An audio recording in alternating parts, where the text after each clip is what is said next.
and we can get ourselves straight into this first game. We're starting a little bit late, unfortunately, but hopefully the match is worth it. It's Vici Gaming versus LGD, and I'm definitely looking forward to it. How about you, Scan? Vici Gaming's turn to Yeah, I feel like this match promises to be pretty damn high quality. And it's interesting because CDEC and eHome, kind of like the new kids on the block in the Chinese scene, have looked scarier as teams in the past few months, but recently it's Vici Gaming who came third at the summits, it's LGD who came second at WCA. These are maybe teams looking to sort of like reassert their status as top Chinese teams in the scene, and they haven't played each other recently. In fact, I think Vici's only played 2 games in the patch, which were the 2 games that they played yesterday. Something interesting that I noticed is that Vici picked 10 unique heroes yesterday. All 5 heroes completely different in both of their games, which is not actually something that we see a lot these days. People used to talk about it a lot with the old DK, with Burning and Mushi, but these days most of the top teams kind of specialize quite quickly and develop which heroes they like to pick. Yeah, I think there are some factors to do with the patch and to do with the nature of this competition as well. I think Vici and LGD both weren't really all that challenged yesterday in their matches. You know, they both went 2-0 pretty easily, and I think both teams are probably looking to do at least a little bit of experimentation now that it's still early days. But they both looked really convincing, and as I was just saying, it's going to be really interesting to see how this particular matchup goes right here. And LGD actually just going to get rid of a Nature's Prophet early on. It's been really interesting to see the trends across the scenes, because we're settling into, at least early on, into very different metas in terms of how the early drafts are going. Yeah, I mean, I was saying to Gods yesterday, I think Nature's Prophet, one of those heroes that the Aghanims build, not fully explored by any team other than maybe Alliance, and well, what do you know, Alliance just won a big LAN. And it's one of those heroes that, like, maybe that build and that hero was really strong all along, but there wasn't enough space or time to explore it. And now teams are. Like, everyone's picking it at the moment, so why not ban it straight away? Vici in particular were abusing people with it yesterday. And actually, the other hero that ISSICE played yesterday was Faceless Void, so I'm kind of like hoping, just quietly hoping that he'll play it again, because that's the only time that a Faceless Void's been picked in the new patch so far was yesterday for ISSICE. So, sort of curious to see how it gets played. I didn't get to watch most of that game. Yeah, I've been a little bit sad not to see more of the reintroduced heroes. I was mentioning that to Gods yesterday, that, you know, we just, with 686B, we had all of the majority of those heroes that were changed substantially get reintroduced, but haven't really seen a whole lot of play. It seems like the one big trend across all scenes is that Invoker and Tusk seem to be extremely popular, and as we saw yesterday, Tusk is pulling off all of the, you know, the mid pull and ancient pull and everything else shenanigans. So I would not be surprised to see him first pick ban until that potentially gets changed. Though Vici should know what's going on. Maybe we'll see them go and block ancients or something like that at the start of this game. The Tusk pool is not faction specific, right? You can do it on either side. Yeah, I believe there's a version for either side. So for the Dire, you can pull the Secret Shop camp, the big camp, into the off lane, and you can pull the Ancients into mid, and then for the Radiant, you can pull the Ancients into mid. So both sides have mid ancient pulls at the moment, and the worst part about it is that it's not just that you're denying the wave, but Tusk is actually able to sit there and grab some farm as well off of the ancients, so you can kind of get your level 2, get your level 3, and then go and do stuff. So Tusk got nerfed in air quotes, but so long as that's in the game, it looks like he might be even stronger at the moment. Yeah, it's a little bit unfortunate. It's something that's, I think the more we see it, the more likely it is to actually just get changed or removed from the game, because at least history shows that IceFrog and the team don't like to have abusive mid pulls in the game. But just interested in Vici Gaming's Dazzle pick. I was looking at some of the draft data for them in the patch so far, well, in recent times as well, and Dazzle's actually the most consistent hero that this team's been picking. I mean, they don't have a lot of games on the patch, but in terms of like just their recent matches, same with LGD actually. Both of these teams have been picking a lot of Dazzle, and Ancient Apparition I think a perfectly appropriate response. If they're going to commit to the Dazzle that early on, whoever you're going to try and keep alive, well, we've got the Ice Blast to make sure that you don't actually keep them alive.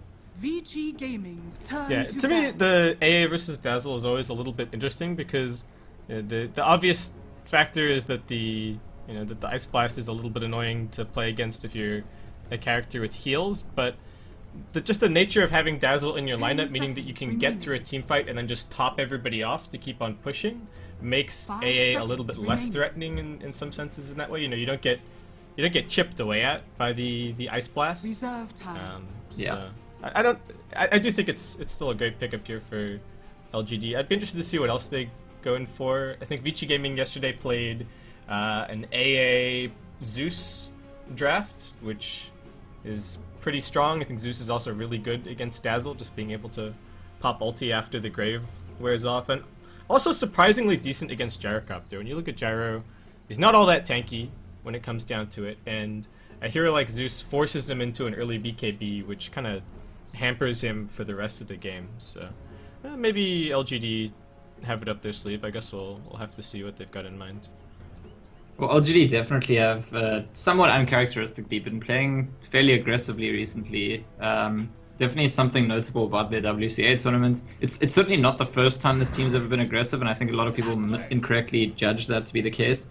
I think I remember a year or two ago, even back at D2L in Las Vegas, they pulled out the aggression, and that's when Jahid was still, running things. But this is a team that the organization, regardless of which players have been playing for them, have always been associated with the more controlling, slow-playing Chinese style. And from time to time, we have seen them pull out the aggression. I think recently, in the last month or so, has been one of those times they've shown, maybe they acknowledge that this is a time to be playing aggressively. It's LGD as an organization, I feel like, is always a team, almost every year, every season of Dota. As the season develops, they become one of the stronger teams in China, and usually starting a bit slower than other teams, but kind of getting towards there. I think that the introduction of the major system created an interesting dynamic there where, usually you get a whole year to prepare for each TI. Now there's these other big tournaments. Is the team still going to develop quickly? And I think it kind of showed for them that, you might make the argument that a lot of Chinese teams seem to not really care that much about the majors, but I think the team is already in a stronger place than where they were, and that's clear from their second place finish at WCA. And probably they'll be able to challenge Vici today, whereas if you had looked at the major, you'd have thought, no, that's no contest at all. Yeah, they feel very similar to me to EG in some ways, in the nature of, every game that you play against LGD, they seem to just get a better read every single game on what you're up to and what your overall strategy is and how they want to deal with it. And that always seems to be why EG is always so monstrous when they come up through the upper bracket. Maybe they lose the winner bracket final, but then they figure everything out in the winner bracket loss, and then they come right back in the grand final and give you a very hard time. So LGD is feeling similar in some ways. I'm interested in go. Sorry. I just want to agree with you. I think they're also a learning team. I think that's definitely something that shows about them. Yeah, and it's interesting that you talk about LGD as an aggressive team, because I feel like they do have aggression in terms of maybe pushing strategies and things like that, but there are different styles of aggression when it comes to Dota, right? There's some very pick-off heavy, very associated with the CIS style of Dota, and then there's sort of LGD style of aggression, which to me is they're gonna push objectives early, they're gonna group up, but it's not necessarily as kill heavy, but it is aggression in its own way. Yeah, it's more about the pace of the game, the way CDEC people talk about them playing a really fast-paced early game. LGD have shown recently that that's a game they can play when they want to. Whether they're actually going to play at this game, I'm not too sure, because the Tusk looks like now it's going to be in the off lane. I was actually hoping that we'd see an MMY Tusk, because that's usually one of the heroes that LGD do make use of to apply the early pressure, to convert into kills, into objectives. It's probably more likely now going to be an MMY Witch Doctor with the Ancient Aberration for DDC. And while Vici Gaming pick up the Mirana, which is, I think, FY's hero, he played this yesterday as a support, and this is a hero that I'd be only too happy to see coming back into the metagame. I think it, at least for a while, it's having a roaming Mirana as a popular hero adds something interesting to early games in terms of watching, and it's not necessarily a lot of the time when a hero becomes popular in any given metagame, it like after a certain amount of time becomes oppressive and people find a way to complain about it. But I do feel like Mirana is one of those heroes that you have quite a lot of control on both sides. You know, if you're good at dealing with the early roaming Mirana, you can actually make the support pick look a bit wasted. Whereas if the Mirana is good at playing the hero, it can make it look very powerful. So I think it's from like a third-party perspective in terms of just like your viewing pleasure. It's nice to have support Miranas going around.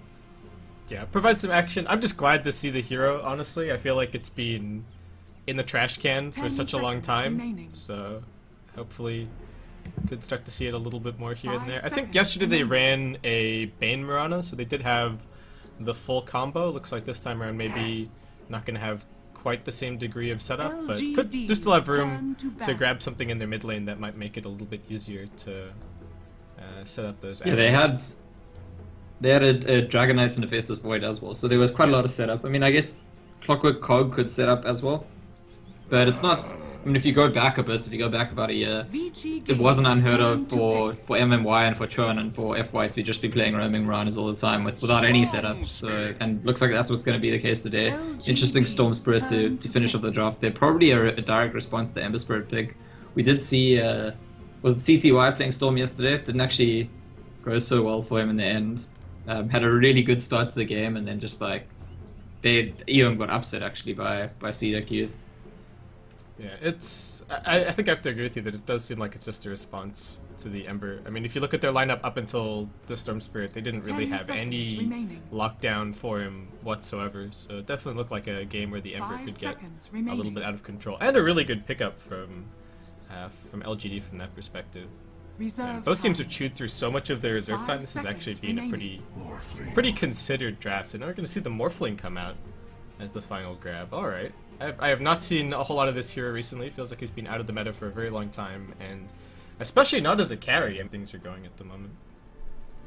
Yeah, I agree, which brings back the Morphling comment, right? Because yeah, like, what's Morphling gonna do? It's prepare for battle. TP into your lane and morph stats in front of you. Okay. Yeah, it'll be interesting to see if there's more points in the adaptive strike early on, perhaps. You know, just instead of using the morph for as much survivability, just using it for just to adjust his stats. But it is Sylar, so I'm not going to doubt him too much on the Morphling, though. Because it is Sylar, I feel like we could end up seeing a slightly more defensive overall strategy. But I guess we'll just have to keep an eye on it as we get ourselves in. Are you in the game now? All good to go? Yeah. I'm just watching this. Have you seen this little warding play that happened in the mid lane? I'm pretty sure both teams saw one another warding there. Yeah, there's some. And they're pinging. Yeah, there's some mass pings coming out. Do they have any? They do have some sentries here. All right. Okay, so FI's gonna be able to get rid of this ward. That would have been a really nice ward to have for LGD for scouting some of these Mirana rotations, but unfortunately, looks like they got there just a little bit too late. Did they? Looks like they didn't TP out. I think RTK just ran for it. Yeah, he was trying his luck basically, because like to place that ward, if there's any enemies in the high ground, and there could always be, because you haven't TP'd, it's just like guaranteed counter. So I think he's hoping that what a lot of the Dire teams do recently is they commit to the enemy off lane, they go into the jungle to try to get the ward early up. But there's a little bit of a clash here at the rune. Arrow's gonna miss. Yeah, looks like maybe just gonna grab that bounty. Burning's gonna end up grabbing the other one, so a small advantage to the Ember Spirit starting out this middle lane. What kind of build do we have out of the Storm? Pretty aggressive from Super, actually. He's got the Null Talisman, has a Fairy Fire. So, looks like ideally going to try and bully out the Ember Spirit right from the start. And does get the slightly better block, courtesy of not actually getting the rune. So, let's see how he starts this out here. Yeah, the bounty rune actually for maybe might be significant in this lane. We're talking about how the Storm is supposed to win this lane, but I think that if the Ember Spirit, like, maybe around level 3 would... Alright, just gonna miss. If Ember Spirit gets to level 3 and like goes in up the 2 levels in shield while Storm only has 1 point in Remnant still, that might be a key time for him to play very aggressively, and he is going to have that slight XP advantage because of the bounty rune. Yeah, I've seen both of them salving up here, but it is going to be, it looks like, an alright lane for the Ember Spirit, at least for now. A lot's going to depend on whether or not FY is going to be able to land an arrow at some point. There isn't any Radiant Vision on this top side of the map, so maybe is somewhat vulnerable from that perspective. Super's just getting burned down at the moment, though. Forced to pop the Fairy Fire, turns around for some auto attacks. Is FY gonna try for something? Lobs the arrow, gets past the creep wave, but maybe manages to dodge it, kind of realizing what was going on there. Alright, so that was the salve trade, now we've had the fairy fire trade. Both of them very low, and looks like maybe he's actually just gonna back all the way up. It was a little bit short of being able to grab his bottle. Yeah, it's unfortunate for him, but at the same time he managed to dodge 2 arrows and not actually die himself, and it's definitely a lane where if he had got an early death, he's in huge trouble. So it's a loss that he has to go to base, and that the Storm is staying at the base and just ferrying out a salve. But I feel like it could be substantially worse if maybe he hadn't played as well as he had. Yeah, a death definitely would have been a huge setback. I wonder if someone's going to pull him a TP scroll here. The supports both have a little bit of gold. Let's see what he does. How greedy he is.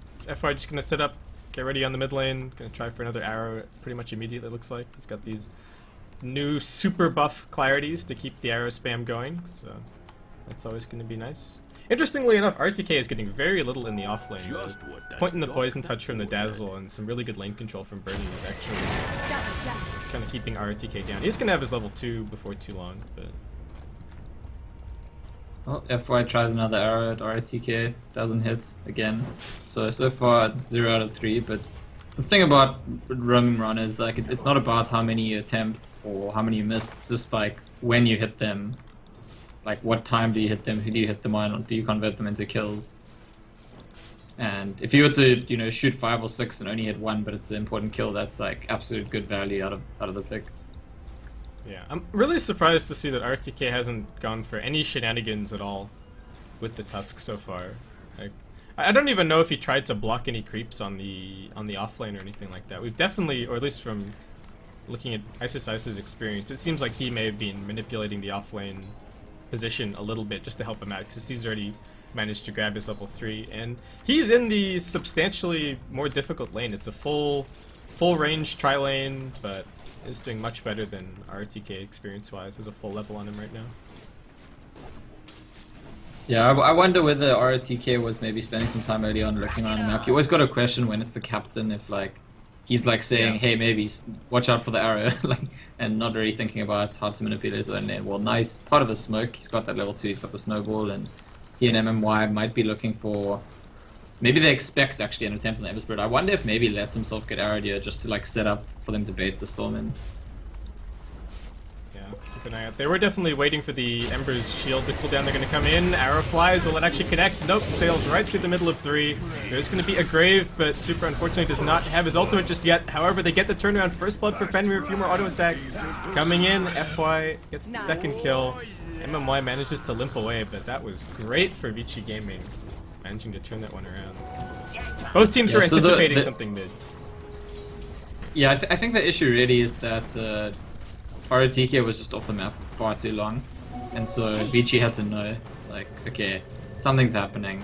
When a level 2 task is off the map for that long, if we don't see that he's pulling, well, he's smoke ganking mid. RTK comes over to the offlane now, just gonna eat a rocket barrage in the face. That's the end of that. I guess the other factor is that he's offlane, and so the only likely gank is mid. I mean, you saw the shards came out and the TP immediately started up from Fenrir. He knew exactly what was happening there. But LGD, I don't think it was a bad play by any means. It just kind of backfired on them. I mean, it works in 2 ways. The one thing is that the Tusk is missing, and so you expect it. The other thing is that because the Tusk is missing, there's actually nothing else for Dazzle to focus on. You know, you're kind of sitting around just waiting to TP somewhere, as opposed to if there's a hero you have to deal with in your lane, then there's like your attention split. Yeah. They made an attempt on Ice bottom, but it's just barely going to survive. Gets off a nice cogs and still had a salve, so be able to continue soaking up some experience. Maybe in some trouble mid. We get the leap forward, arrow being pump faked. Maybe he's going to sidestep it, but is he going to go down to the auto attacks anyway? Yes, he will. RTK a little bit late to this party, does come in, has 1 point in the snowball, but Super still got some bottle sips, and there's still another heal, and the mango if the grave is required from the Dazzle, so RTK wisely going to back up. But that is 2 deaths now in the mid lane for this Ember, and that does not bode well. Arrow just going to catch the creep. Alright. Yeah, especially because, like we were saying before, Morphing's going to take a while to come online. Ember Spirit's meant to be the core that comes online early in this team, and He's the one that's going down. Storm Spirit's a hero that has natural ways of dealing with Ember Spirits early on in the game. A couple of items, few levels. And to make matters worse, Ice is actually getting a lot of levels, nearly level 5 in that clock. Yeah, and we were talking about the Tusk being a way that LGD might be able to come back into the game a little bit if the lanes didn't go so amazingly, but RTK has also been trying to do things, but he's been a little bit unsuccessful so far, so that could be tough. Fortunately, he does have some pretty good supports to roam with him. I think AA and Witch Doctor both pair really nicely with the Tusk, but it is going to be difficult, especially with the Dazzle on the other side. You have to know where Fenrir is if you want to try and get anything done. Yeah, at the top lane, FY is now meta rotation up here, looking to put some more pressure on RTK. Or just dropping off the ward actually for now. Yeah, spots him out. They're gonna have that information. Yeah, if they land an arrow, he's dead. I mean, Calldown's ready to go for burning 4 points in the Rocket Barrage as well. It would be... Is he gonna... Oh, okay, gets the side pull. Is he gonna get the stack? Gets the stack. Might consider just Calldowning the stack to clear it. Who knows? We'll see. Or maybe just FY is gonna go and soak it up a little bit. Yeah, so the trade-off that LGD have had to make now is MMY is standing around mid trying to protect maybe who... Maybe actually took a lot of damage. But with MMY standing there, that gives more space to ISIS, which means he gets his level 6 sooner, which actually could put even more pressure onto the Ember Spirit. So it's like kind of, in some ways, a lose-lose situation for LGD, where they're going to get more pressure either right now or in the near future. Yeah, but yeah, it looks like you caught it right, the cooldown on the... Radiant's top tower is under that's a... There's still some remnants of the old burning in there, We're talking about him being a changed man, but he's still much more likely to call down a stack than he is to go and use to make that first rotation to the opposing safe lane and use the call down there. But I think it's the right play for the time being. Just get that advantage early on, kind of farm for now, wait until the Clockwork gets his level 6, and then they might start being a little more aggressive. Speaking of aggression on the Clockwork, he's going to get caught out here. MMY and maybe just swooping in to grab that rune, so alright. Another kill on the board for LGD. We're talking about this as if they're in a pretty terrible situation, and they are. They're down by quite a bit of net worth and quite a bit of experience, but it's still, of course, far from over. Yeah, I mean, I'm incredibly biased against the hero Morphling. I feel like I want someone to prove to me. I mean, like I said, LGD is the team that's actually won with this hero in this patch, so maybe they will prove it. But the way I understand the game, it's not really the hero for now. I mean, maybe one advantage of it, what you're talking about now, is invading the enemy safe lane. This is definitely not a hero that dies that way. So if burning makes a rotation to the off lane, they could kill supports. They're not going to kill Sylar. Yeah, he is very safe. Applies a decent amount of pressure to the opposing offlaner as well. That's something that you're always going to be looking for in your one roll. How easy is it to leave them, and how much farm is the offlane going to get a result? I mean, ISIS is still getting quite a bit of experience, and actually quite a bit of CS as well, 22 and 10. So it looks like the Morphling not actually all that successful in bullying him out, really. Yeah, the buffs to the Morphling were Adaptive Strike. I think the base damage is 100 now, instead of like, it used to be I think 40, 50, 60 or something like that. Yeah. And also the morph changed. It increased by 60% actually at level 4, so it used to be 10 stats per second and now up to 16. So it's just very, very difficult to kill this hero. So all the things that made it really annoying to deal with back when it was a popular carry, if it can fit in as a popular carry, it's obviously going to be even more annoying than it ever was. But yeah, you're not scared if you see Morphling TPing into the middle of the fight. You're not like, okay, we need to stop diving, Morphling's coming. And that's really where I'm waiting to see when Vici start making those dives and towers with the Clockwork or with the cooldown or the Storm Spirit. Is the Morphling able to, have a relevant impact in those kinds of early fights? Yeah, the one other angle that we haven't really talked about that much, I mean, it was a good Ember Spirit game from the perspective that VG had very little lockdown and not all that much capture. That's a weird thing. We'll let Shadow to try and get him out of here. Is going to be able to dodge the Searing Chains. Actually, just heads off to the left now. Looks like ISIS might actually be a-okay. This Moonlight Shadow is actually going to last quite a while. Is he even going to stick around? Looks like he's just going to wait for his Tranquil Boot regen and maybe try and surprise somebody here. Another arrow attempt. But it's actually, I mean, all the talk about the Morphling, it's actually maybe who's falling a bit behind at the moment. It's not a big enough gap that like a couple of kills wouldn't put him back in there. But it's concerning for me because let's say Morphling does get farm and does come online. If Ember Spirit's behind in this game, it's going to be food for the Storm Spirits going later. That's really not a situation you want to be in if you're maybe, so needs to make some kind of plan to keep up and catch up. Yeah, they did have a little stack that he just cleared out, so that is going to put him in a slightly healthier looking position. Just 900 gold behind the Storm Spirit at the moment. Ice looks like just going to be waiting in the offlane until he has another hookshot back up, so no big rotations out of him just yet. Burning not going all that greedy with his item build actually. It's just picked up a Yasha and a Belt of Giant Strength at the moment, so looks like we're just going to be seeing the early SNY out of him, and we'll probably see some kind of attempt with maybe the Gyrocopter and the Clockwork before too long. Yeah, okay, Clockwork's coming all the way up to the safe line right now. Radiant's top tower is under attack. Oh, and there's the response TP immediately from MMR's Witch Doctor. Is level 6, does have the Death Ward ready to go. They're going to come snowballing in on top of Burning with the TP as well. Out of the morph. What is, we're going to see, oh, it's the arrow straight onto Sylar. He is morphing up, but doesn't manage to survive. Now in comes Super, jumping in on top of MMY, maybe trying to do some work with the Flame Guard, but just gets forced back by the auto attacks. It's just going to be a tower and the one position kill for Vici Gaming. That is absolutely the best situation that they could have hoped for there. So Morphling comes into an early fight, and we said the main strength of the hero early on is that you can't kill it, and what happens if it dies? Well, arrow almost... Oh, it actually still catches me. Yep, still goes through. Are they going to go for it? They've got the Starstorm. It's only the 1 point. Super's going to jump in as well with the ball. Oh, that is a really... That is so frustrating. Yeah, he manages to actually jump away and still gets hit, because he jumped in the same line as the arrow. It's... Oh man, I don't know, but just going back to the Morphling, like... The strength of the hero should be early on that it doesn't die, and if that's the only thing it actually has achieved, going into the fight it died. I don't know, I feel like it illustrates the point pretty clearly, and now the net worth, there's a big gap starting to build with Burning pulling far ahead.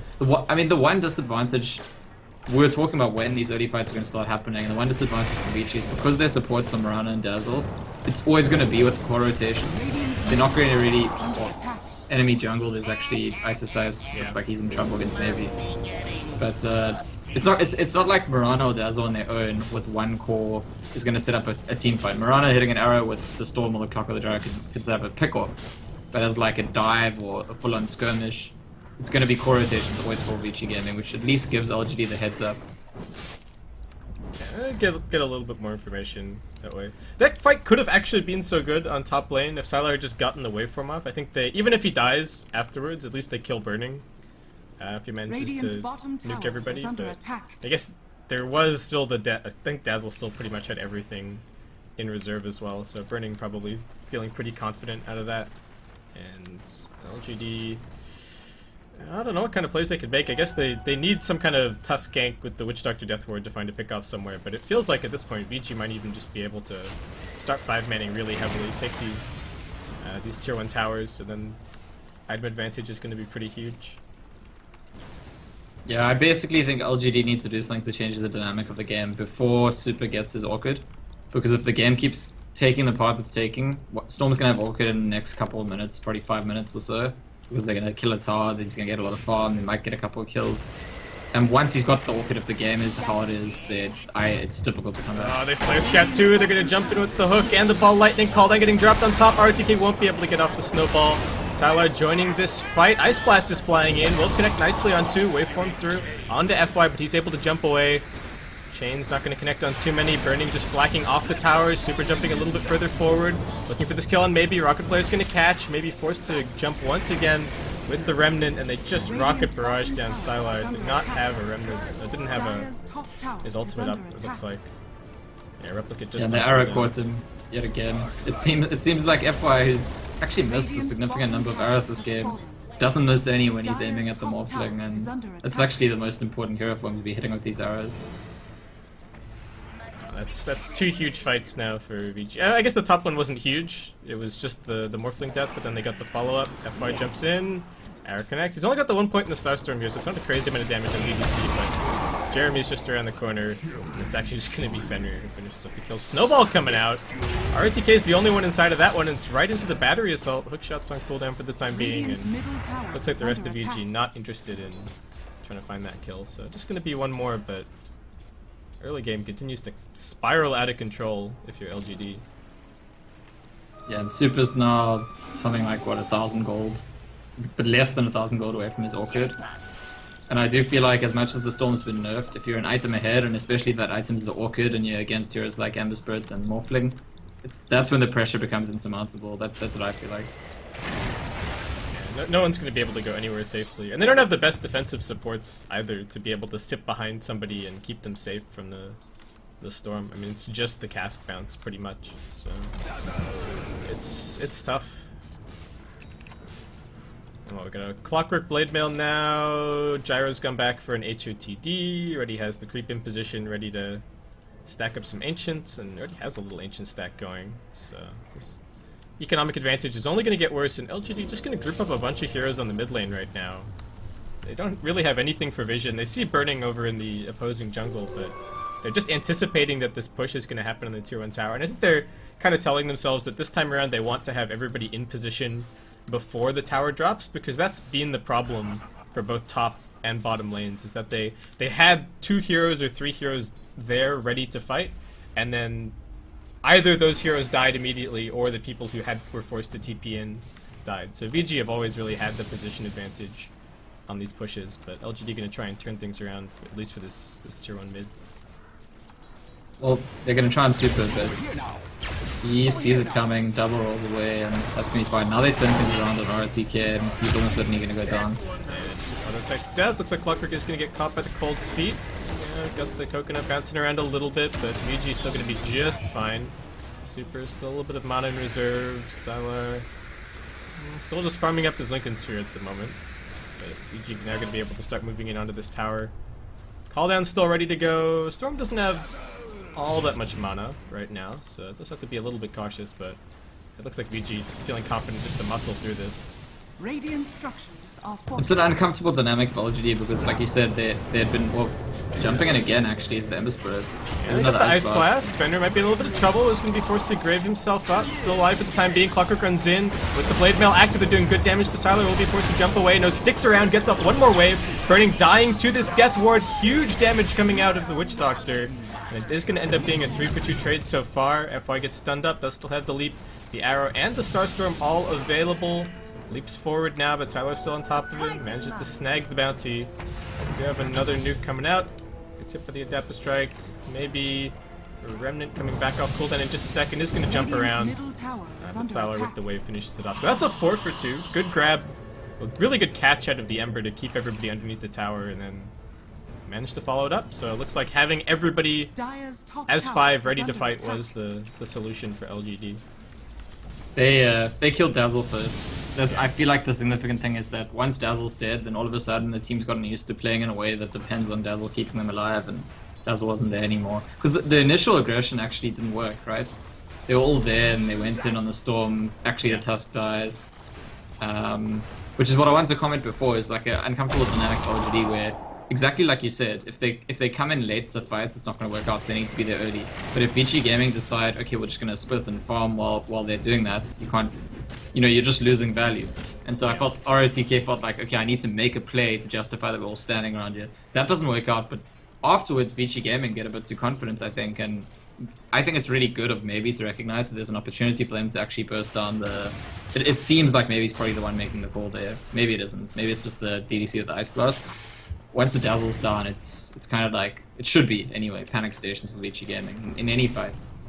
Yeah, from Vici I think it also seemed like a little bit of overconfidence. I mean, Storm was around half mana, Dazzle had like 40% or something like that, so they didn't really have everything. They weren't in full fighting shape, but yeah, really good of LGD to take full advantage. We've got so much dire vision over on the Radiant side of the map. VG looking to set up some more picks. They're going to jump in on Sylar. This is the Orchid being unveiled. Can they actually keep him alive? Gets pushed back. Arrow not going to connect. They're doing good damage with the Death Ward. They will, at the very least, end up losing Ice, so the 1-for-1. They had everybody from LGD bottom lane, though, but could only find the one counter kill, unfortunately.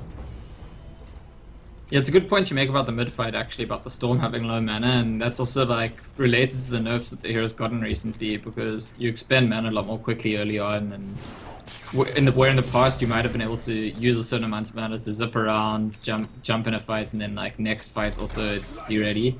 These days, early on, not as often the case. You have to actually watch your mana, make sure it goes back up, like he's doing now, actually, dropping the Orchid, getting the Arcane buff, and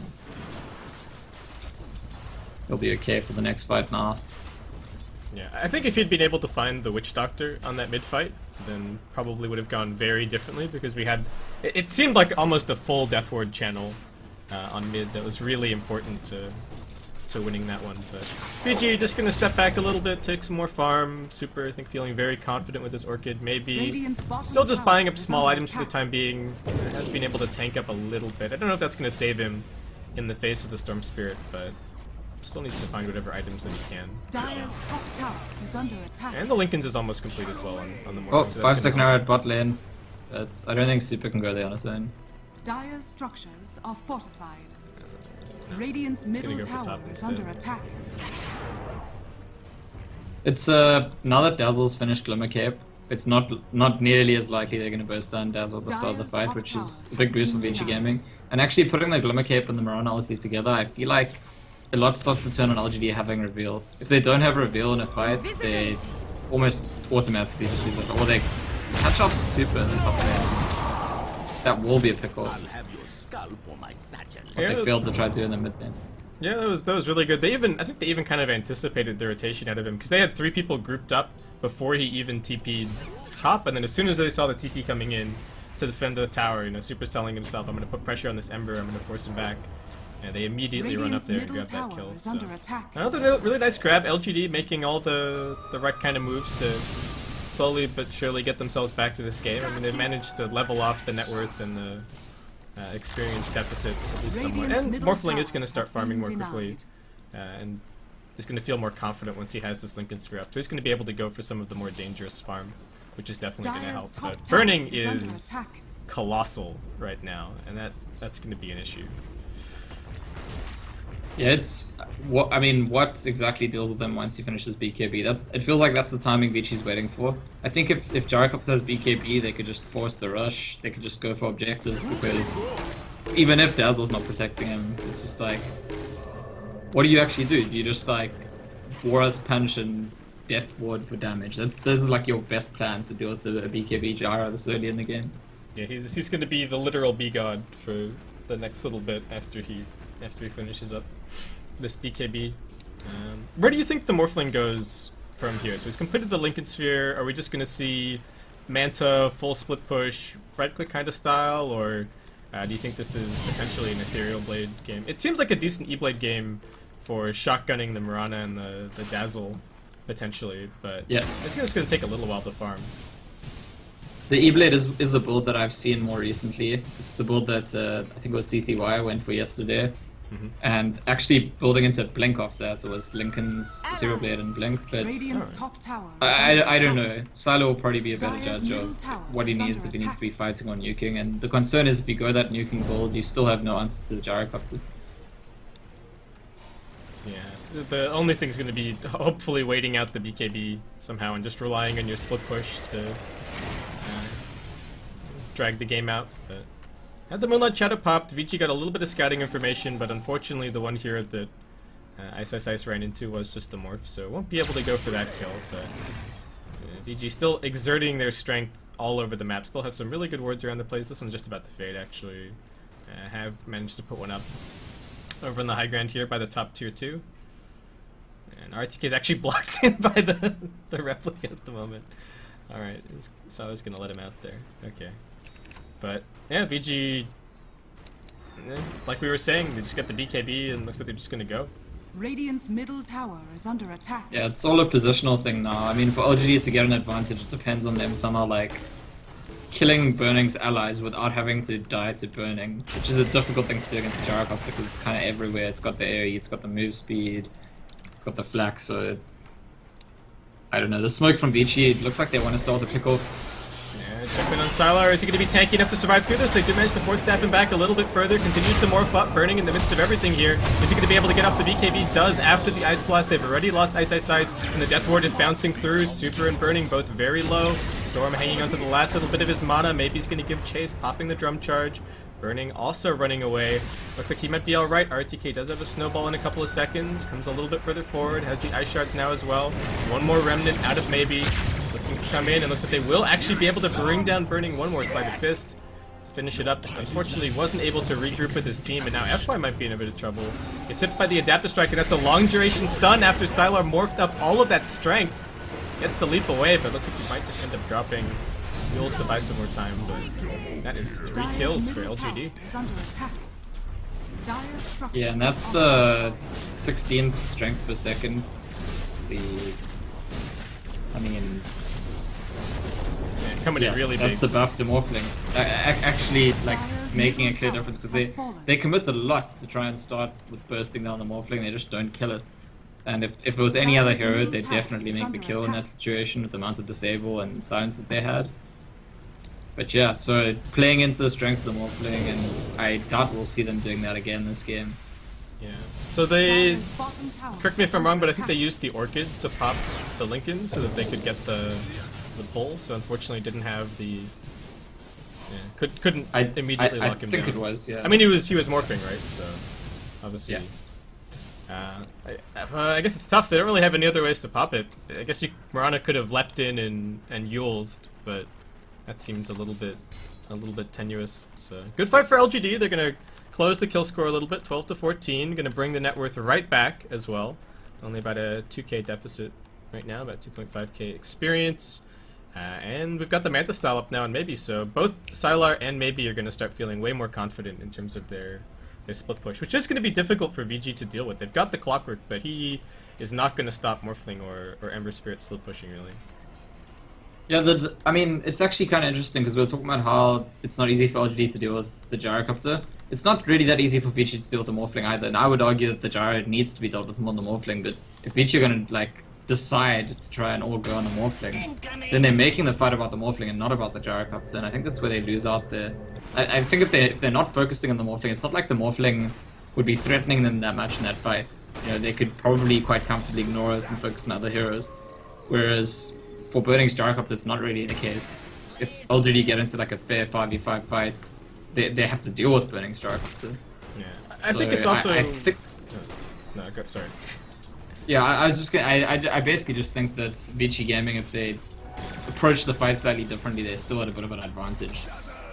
Yeah, I think part of it is also to do with expectations. I mean, you were talking about it being, that's the Morphling buff right there, and we were even talking about early on that this is not a hero that we see all that much of. So I get the feeling that VG, having not taken a fight for a little bit and successfully killing the Morphling in the last 2 fights, were kind of telling themselves like, same old Morphling. We think we have enough damage to kill him here, so we're gonna go for this pickoff, and then, well, that expectation gets challenged a little bit, and they are forced into diving a little bit further than they were expecting. So those changes do sometimes catch you like that. Morphling's got some really good farm now, actually, 3.3k gold on top of the Lincoln Sphere. So if we are going to be seeing the shotgun, could see the Eagle Song picked up in just a second. And what else do we have? VG just with a BKB on the Storm Spirit. Yeah, one of the traps actually is that Mirana's arrow goes through Lincolns, and so it's like you have a way to disable the Morphling for a long time, and that makes you think, surely we can't go anymore. Well, Lucha flying in, Blade Mail pops, he's going to force staff himself away. Arrow flied through, did not connect on anything. Fenrir looking for the slow. They're actually going to be able to pop the Lincolns on the Morph, but the Storm Spirit is still a very long way away. Burning going to pop the BKB and just comes charging in. Wants the kill on MMI, is going to be able to get it. The Flak actually cleaning up the secondary support as well. And Tusk is going to go down as well still. TK going to do as much damage as he can before he dies. Does manage to Greaves off the silence, but it doesn't matter. Yeah, and this is kind of what I feel like I've been saying, that Vici Gaming are still going to be in a strong position if they're not, you know, putting all their resources into taking down the Morphling. Of course, the fact that they struggled with taking down the Morphling, the fact they lost the fight when they put everything into that, is at least an indicator that if Sylar gets a couple more items, He could be a very, maybe very 5-second arrow. Is there any backup here for FY though? Looks like maybe not. Slight chains. Yules is still available. FY playing this pretty coy. Looks like he might be alright. Maybe running up inside the base right now gets the second slight chains. I don't think that's enough damage either. 53 HP remaining for FY. Meantime, FY's team is killing Rush, and Ice Blast has hit them, but I don't think there's any time for LGD to actually do anything about it. Now that's a Gyrocopter and a Storm Spirit who both can't really die. I mean, you can't kill the Gyro through BKB, you can't kill the Storm through Aegis and BKB. Yeah. So again, it's... I do feel like for Vici Gaming to go into fight and lose now, it would be their own failures, like, for example, focusing on Morph the way they did before, and Morphling has brought up a Yasha actually. So I think, yeah, that my feeling as well is that you can't really rush the shotgun here, where the problem you're having is two heroes that have BKBs and are very tanky and strong cores. If Morphling's contribution to the fight was taking down the support while Gyro and Storm are, killing all of his teammates, it's not going to be enough. Yeah, and to me, what it looks like right now for LGD is that they just have to kick this split push up as hard as they possibly can, because I think even just the Morphling, like the Morphling made an appearance top lane, where maybe he was split pushing, and I think that was part of it.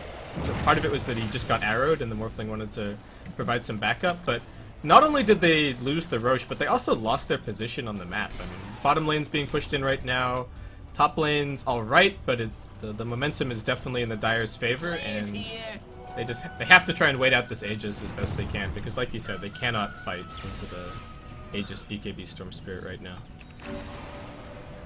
Yeah, I agree with you. The split push is going to be the route for LGD, but it's tough. I mean, even with the... I think even with the Mantis Star and Ember Spirit, if he split pushes too deep on his own, he'll die. It's only really the Morphling that's got, like, absolute safety in splitting the map. Ember Spirit's going to have to farm further back.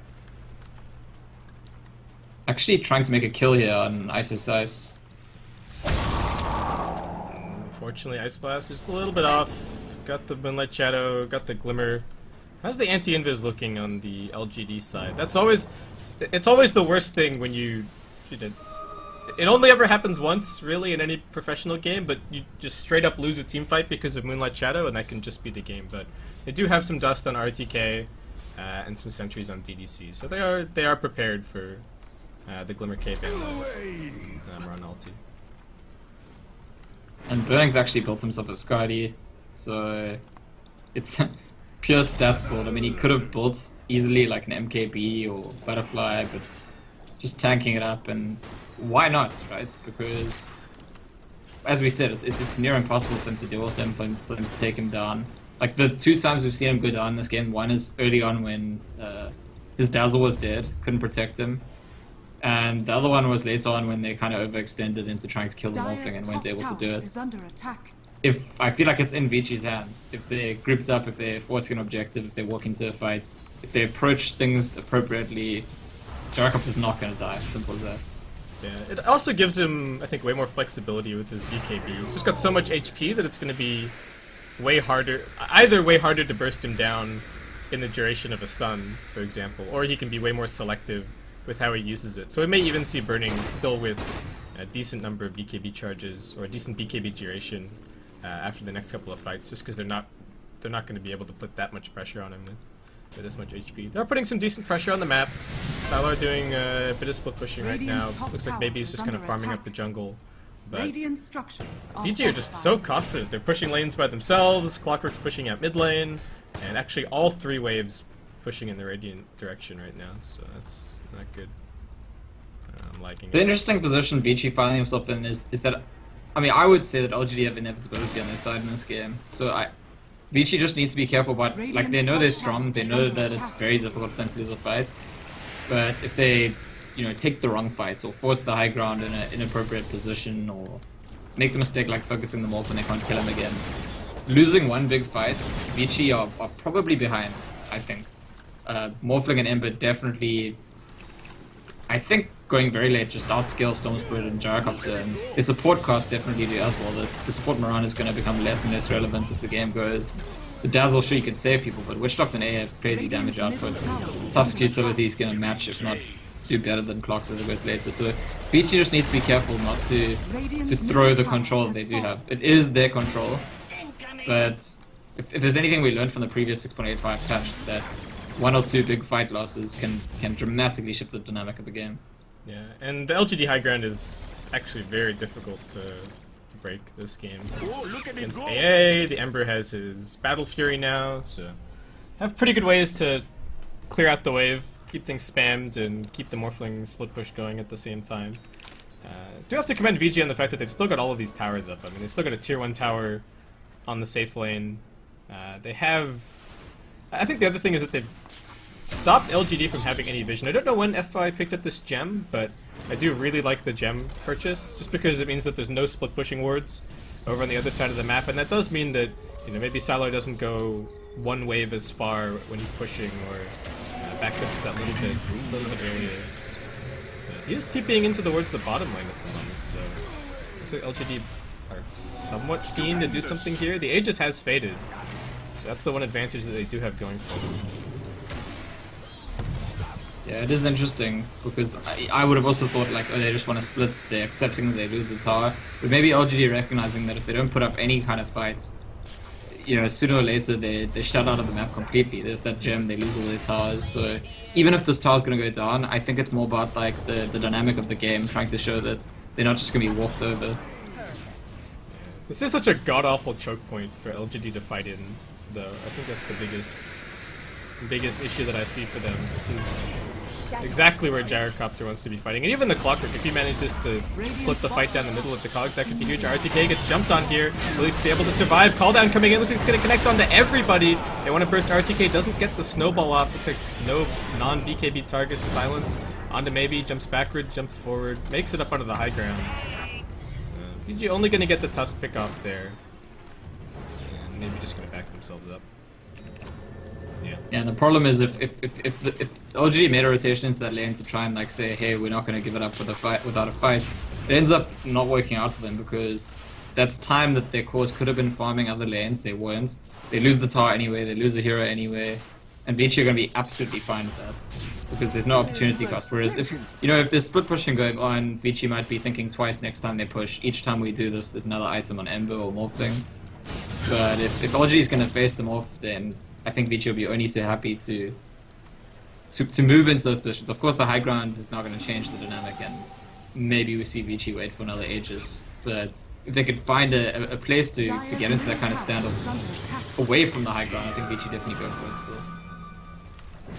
Got some shenanigans happening here. The two VG supports playing around with the Ember Spirit. Remnant's actually just about to fade. They've got the chain stun. He doesn't have another one out at the moment. Oh my god, Vici Gaming wasting that duration. He does manage to jump over the cliff and escape. Missiles coming in. Another Remnant jump. Drum charge as well. Maybe he's going to get all the way back to RTK, who does have the Greaves, and they will be able to heal him back up. That was so clutch from VG and maybe both Arrow. In the meantime, Super actually picked off DDC at the Radiant Secret Shop, and it's again that vision. If you see the ward that Vici Gaming have out there, they just saw him going there, and Storm can roll from wherever he wants, make that kill. Yeah, it's very straightforward. And yeah, there isn't an ounce of vision on the map for LGD right now. Not a single ward giving them any semblance of information. VG have been extremely meticulous with just stopping them from getting anything up. The LGD support's still finding a little bit of gold here and there. I think that's the one thing that's actually very surprising to me, that MMY and DDC have both managed to kind of keep themselves in line with the VG supports. But I guess a lot of that has been coming down to the fights. They're going to smoke out at the moment, looking for something. Burning's on the front lines. He is not the hero that you want to focus. Ice Blast not going to connect on anything. RTK finds himself in an awkward situation, and now he's being X'd up. Focused as well. Sylar pops his 10-second BKB and tries to go to work, but he just can't trade hits with this Gyrocopter. Butterfly providing some big damage for the Gyro. And looks like it's just once again going to be the RTK pickoff. MMY was looking for some kind of a position, but looks like got scattered by the flare and will just be brought down by Super. That is 2 easy kills for Vici Gaming. And this is what I feel like. LGD don't feel comfortable playing the split push. What? Maybe he's actually caught him, but then is he gonna get arrowed as well? Yeah, even with the Mad Star he gets arrowed, and I think this might just be a death. Yeah, there's the Hex from the Storm Spirit. So LGD feel like they need to get back into the game by winning a fight. I think split pushing only works if you have more than one hero that feels comfortable pushing on their own. Morphling should survive the one time that everyone went to him, but that's when he was being covered by his whole team. And even if he could split push safely, I don't think the Ember Spirit can at the moment. And so then this awkward place where they got no vision on the map, and they don't have enough heroes that feel comfortable pushing on their own against the Storm Spirit. So they go into these fights, but they're also not strong enough to win the fights. Yeah, I wonder if they were... I mean, they have no vision. They can jump in here on Sylar, Cogs push back as well, Arrow's already being used, RPG snowballs in, looking for the punch, but gets immediately hexed up. Can they focus him down? They will be able to. Flak Cannon going to work, and the Flak's actually just going to straight up kill off DDC. Sylar now dragged back, he's morphing as much strength as he possibly can, gets the wave off. Will be able to keep on running. MMY gets silenced up, maybe now runs in, throws that one sleight of fist, but he's also forced to retreat. And that is just going to be 3 dead. Birding with the triple, standing on the front lines, nothing can stop him, and that's just going to be a straight up winner axe for Vici Gaming here. And they're just calling the GG, and I think that's a recognition that the dynamic of the game is pretty settled. It's not going to change. Enough respect for Vici Gaming to not expect them to like get something very obvious wrong. And honestly, for me, I still think it goes back to this Morphling pick. I didn't see the game that LGD won with Morphling in this patch. I'm not sure who it was against, but all the games I have watched the Morphling have been losses, and they've all been similar to this in the sense that you just feel like the hero comes online too late. Like, core heroes, laning heroes, farming heroes need to come online